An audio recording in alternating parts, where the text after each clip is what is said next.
r/ask Reddit. Doctors, when did the patient's lie nearly end up killing them?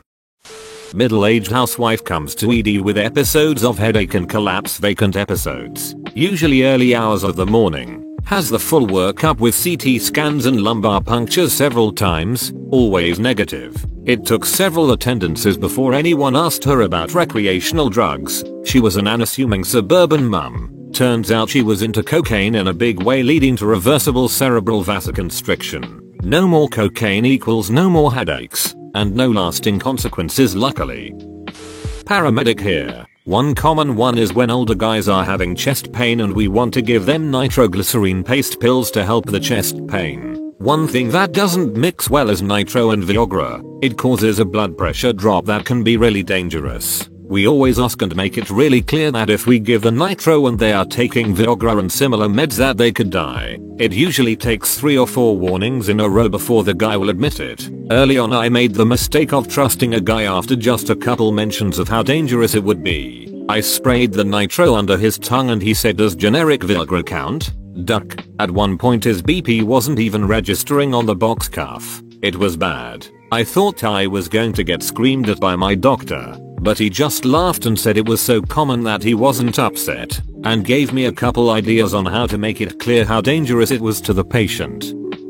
Not a doctor, but I was in the ER once, separated from another patient by only a thin curtain. It was impossible to not overhear what was going on. She was an elderly woman who had taken an ambulance and due to feeling faint and said she had no other symptoms. Hours are going by. She gets up to use the washroom a couple times and makes small talk with her brother, sounding pretty woozy the whole time. Doctors keep checking on her. They draw blood and check her blood pressure. I think it was like remarkably low, but they aren't sure why. Cut to several hours later when a nurse notices there's some blood on the woman's bed. After some back and forth she finally admits that she had been bleeding profusely from her rectum for weeks. The doctors gave her a hard time but got her out of there real fast.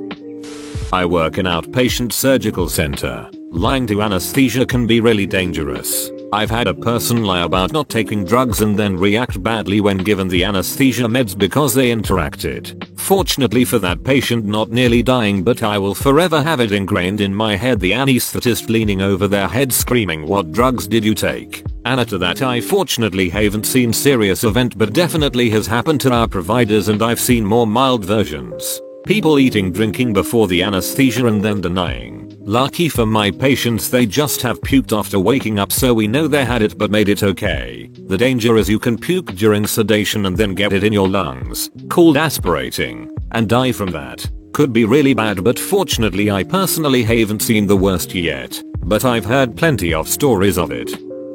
Not a doctor, but my sister's godfather was diabetic. He went to the ER because he had a really bad cold for like 2 weeks. He went in and they asked him if he was a diabetic, and for some reason he said no. Long story short, they gave him something that made his sugar levels go up and he went into a coma. He died about a month later because his organs shut down. Edit. He was only 32 years old, just in case anyone was wondering.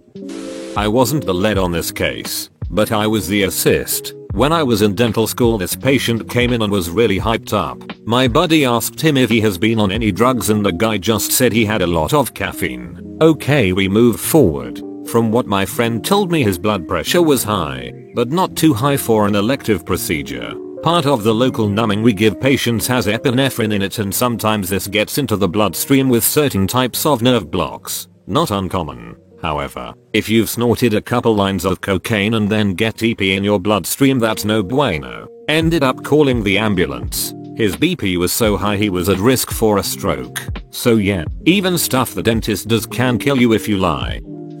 One of my relatives had a bad reaction to amoxicillin as a child. Puffy face, trouble breathing, emergency room visit bad. Fast forward 15 years. She's off at college and has come down with some sort of infection. She, however, didn't inform the campus health people because, and I quote, "allergies are caused by a bad diet, and since I'm a vegetarian I shouldn't have them anymore." Yep, they prescribed her amoxicillin, and if it weren't for her roommate being home to call an ambulance, she'd have been dead.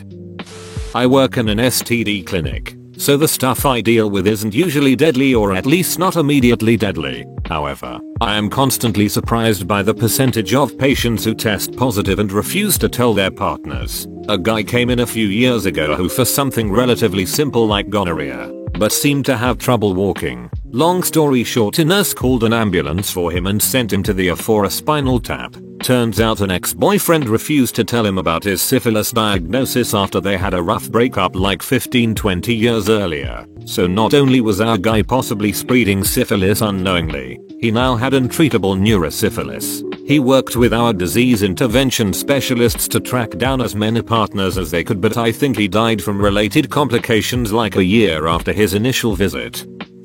When patients lie and say they haven't eaten anything prior to elective surgery when they have. I caught a patient snaffling biscuits that her partner had brought in for her because we are so cruel to deny her food. People can die from aspirating stomach contents during a GA. Not a doctor but an army combat medic. We were in a small firefight and a ANA soldier was hit in the leg. It was very easy to see the wound because of the desert camo doesn't blend in well with blood. The part that almost killed him is he never told us that he was hit in the chest. We asked him and he said only in the leg. I knew he was lying because he was holding his chest too. But I didn't want to make a bad situation even worse, so I didn't say anything. But when we asked him again and he said no, I didn't want him to die of course, so I pulled his plate carrier off and we did more medical on him. He definitely would have died from that wound. It punctured his lung and he was having trouble breathing. We called for a medevac and he lived but with only one lung. Never knew it. He joined the ANA again but I assumed he stayed out. Paramedic here. When you do drugs, don't lie about it. Don't leave shit out. We're asking cause they can have adverse effects with other meds and it might kill you. We had a patient that took her home heart meds religiously even in the hospital when we were also administering them to her. She was educated to not take any of her home meds while she is hospitalized since we're giving her the hospital meds. She would sneak and take them. Her blood pressure bottomed out and would have to bolus her. Security was called and had to remove the meds from her and lock them up. We had another patient requested a sleep med. The nurse gave it to her. Later, found patient barely arousable and blood pressure dropped, which did not make sense. She was given a low dose of sleep aid. Patient had her purse open on the bed and found a prescription of Ambien. The patient took our sleep aid plus double dose of her home med Ambien. We always instruct patients on admission not to take their home meds while in the hospital. We are not allowed to go through their belongings due to privacy. Edit. Grammar. My, well, step-uncle, brother of my stepfather, never met him though, lied about being in pain sick so he could stay home from school and miss a test, kept upping the ante so they'd believe him. Apparently his parents were pretty strict and he was terrified to admit he'd lied. Long story short, they took him to the hospital. He was diagnosed with appendicitis, and they straight up cut him open. The test was looking pretty good at that point. When we do our pre-op check before a surgery, our office prints out a list of meds we have in file that the patient is taking. We tell them please look at this list and sign it to indicate this is the current and up-to-date list of the meds you take. Patient signed and we plan for surgery next week. Get a call from anesthesia the day before her scheduled surgery. Apparently she forgot to mention she had started taking a weight loss drug that, if you're taking it, can cause severe hypotension when you go under anesthesia, and in extreme cases you can die from that. You have to have stopped the drug for at least 4 days to be safe to have anesthesia. So her surgery got pushed back a week. Not cancelled, just pushed back enough to be safe. She called our office fuming and demanding a refund for the time she took off work. Seriously lady? Sorry, but we have a signed document saying you told us all your meds. Exactly who should be mad at who? You put us at liability and now the surgeon at our office doesn't get paid for that day when we could have subbed in someone else in that slot.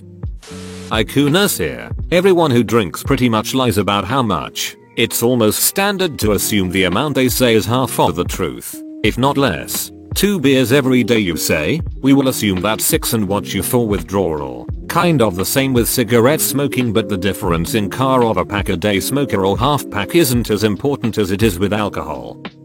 I was admitting patients in the psychiatric ward. Busy night, and I was way behind. An older man with schizoaffective disorder is admitted with a caretaker. A nurse asks them a few questions, including if the patient has taken any medicine and/or narcotics. The caretaker says no. I see the patient 4 hours later. He seems delirious, which often is caused by a somatic problem, including medicine. You know where this is going. He can't maintain eye contact and can only sit in his chair and talk nonsense. He drools and yells every word, but somehow seems very tired. I ask the caretaker if the patient has taken any medication, and she says the patient broke into a medicine room at the institution he lives and just started eating random pills. Apparently this is somewhere around 80 pills, not being more precise because she did not bother gathering the empty pill boxes. The only information I could get was that he definitely ate over 40 lithium pills, which is just great if you really hate your kidneys. Now, after calling the emergency department to quickly prep and an ambulance with an anesthesiologist for transport, I talked with the caretaker, through my teeth, just slightly angry. Apparently the nurse wouldn't understand because it wasn't his own medicine and she didn't want to make a fuss. I screamed into my pillow that night in pure frustration. I later found out he lived after intensive care and almost losing his kidney function. Had a grandma who was basically comatose status in her. Whenever we could rouse her or get a word, she stated she wasn't on any drugs. We YOLO gave her Narcan, narcotic odd drug, with no effect. 20-30 minutes later we do flumazenil romazicon, benzo odd drug, and she wakes up. A lot of PPL weren't suspecting her of drug OD given her age and statement, so they were thinking 900 different routes. My cousin isn't a doctor and sees this quite a bit. Mostly people lying about having done drugs and underage drinking because they don't want to get in trouble, not understanding that the doctors are less concerned with that than they are making sure the person's lives. One particular incident, the person had drunk quite a bit and done several kinds of drugs but wouldn't admit to it, and came in alone, so there was no one to verify what had happened, because this person wouldn't admit to the drugs they'd taken, and thus wouldn't tell the docs what they had taken. They had no way to help and could do little except watch as this person slowly died from the drug and alcohol interactions, because without knowing what was already in their system, giving them anything could have only sped up the process. The person was a minor and passed away from massive organ failure because they were more worried about getting in trouble than saving their own life until it was far too late to admit the truth. Here's a ducked up family story. We had an 81-year-old frail grandmother brought in by family for failure to thrive in the setting of incurable stage IV colon cancer, being cared for at home. Patient was admitted awake and conversational. Poor historian. Complaining of pain. She proceeded to gradually get sicker, shut down like she was dying, becoming gradually nonverbal, unresponsive, and dropping vitals. She was DNR, so we did supportive care and looked for causes such as UTI, SBP, sepsis, liver failure, etc. The family was around the whole time, acting very involved and caring. 36 hours later she gradually started coming out of it, before recovering back to baseline. It turns out she was given her home dose of morphine in the year prior to admission, which was 100 mg extended release morphine, twice daily, as she had been complaining of pain. Her family had failed to mention that they'd been diverting all her pain medications. That nearly got their grandmother killed, as we had no reason to suspect an opiate as the cause. That reminded me to always consider opiates. We discharged her to a long-term care facility. Not a doctor, but my dad's a paramedic. He's told me plenty of times about when patients have told him they've taken these drugs when they've been doing illegal drugs to avoid getting into trouble, and he's administered drugs which just make it 10x worse because of the combination of them, and he can't do anything else other than just take them to the hospital if they're still breathing. I was a L&D-RN. My co-worker had a patient show up in labor. She was 6 centimeters. I was helping get the room set up for delivery, and the patient's mom started to ask her, "So does that mean the baby?" and the patient violently shushes her. Her doctor wasn't on that night and that office didn't have electronic records we could access at night, so we're just going about prepping for this delivery, when her doctor happened to come into the nurse's station because she had to come in for a medical patient on another unit. She just stopped by to chat, but noticed that patient on the board and asks, "Oh, so her baby actually flipped?" Turns out the kid had been breech all pregnancy and was still breech. She didn't want a C-section, so she figured she'd just try to come and so far dilated that she could just deliver. That would have been okay if she was frank breech, but down, since it wasn't her first baby, but she was footling breech. crossed legs with feet down. That's dangerous as hell, because it's super easy for the umbilical cord to come out first instead of the baby, which cuts off baby's oxygen. My fourth was head down and this ended up happening to me anyway. Emergency C-section in less than 10 minutes. Her baby was so lucky her water hadn't broken, especially if she'd been at home still. She still kept refusing the C-section, and my co-worker finally snapped. We had another patient who was in for a stillbirth, and had a lot of family down in our waiting room trying to process what had happened. My co-worker asks if her patient had noticed all the crying people at the end of the hall, as they were mourning their dead baby, and would she rather have a C-section, or deal with the grief that family had. She finally got the stupid C-section. My co-worker caught a lot of flack for checking that patient and not noticing she wasn't feeling ahead. The most frequent one is that they don't need a specific antibiotic or other life-saving drug because it is really just too expensive for them to afford. The fault is mostly with the drug companies. They find out they are the only ones making a specific drug and they raise the price just because they can. Then the insurance stops covering it and the doctors may not learn any of this until the pharmacies start calling his office to get the drug changed to something else. But there is no telling how many people die or suffer serious health problems because of the drug and insurance companies' greed. A lot of people get less than ideal treatment simply because of these middlemen trying to get their cut. Vet here, so in my case it is the owner telling the lie that can kill the patient. It is hard to get the point across to people that I am not going to call the cops if you tell me your dog ate your drug stash. Just telling me will save time, lots of money spent on diagnostics, and possibly your pet's life. I really don't care if you do drugs. The only scenarios I can think of where I would call the authorities would have to involve deliberately harming an animal or extreme neglect that I know will continue in the future. Social worker at a children's hospital. We have kids coming in through our resuscitation room that have been seizing and are unconscious with no prior history. I'm constantly trying to get parents to tell me if there is a possibility that their toddler might have ingested something. Does your kid have access to cannabis? Could they have eaten some? Parents never want to admit it to doctors, and so I'm always on a fact-finding mission. As a social worker, parents are either glad I'm there or they think I'm going to take their kids away. Cannabis can affect children in horrible, shut down your ability to breathe kind of ways. Nurse on an ortho unit. This particular patient was a fresh post-op joint replacement. They woke up in the middle of the night going batshit crazy. He was insisting he had to leave. He was seeing things. We were on the 6th floor and he tried going down the back stairwell. There was no reasoning with this dude. He was straight up determined to leave. Turns out he was detoxing from alcohol. He had lied to both his doctor and the nurse that admitted him about his alcohol use. When you're a heavy user like he was, quitting cold turkey can kill you. We were lucky he didn't start seizing before we got meds on board to help him detox safely. I was very thankful I caught him trying to get down the stairs before he went ass over tea kettle and cracked his head open. A few months later, he was back on the surgery schedule to fix an injury on his operative leg from falling. Luckily, his doc knew to plan for detox this time around. But the patient also planned ahead. After he was discharged, we found a bottle of booze in the bedside table.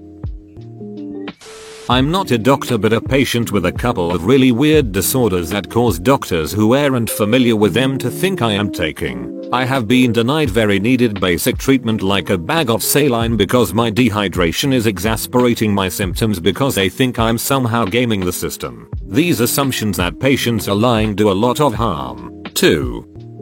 Whoa, you made it to the end? You're a ducking beast. I'll cut you a deal. Smash like and subscribe for more curated content. It's free and that's a great price.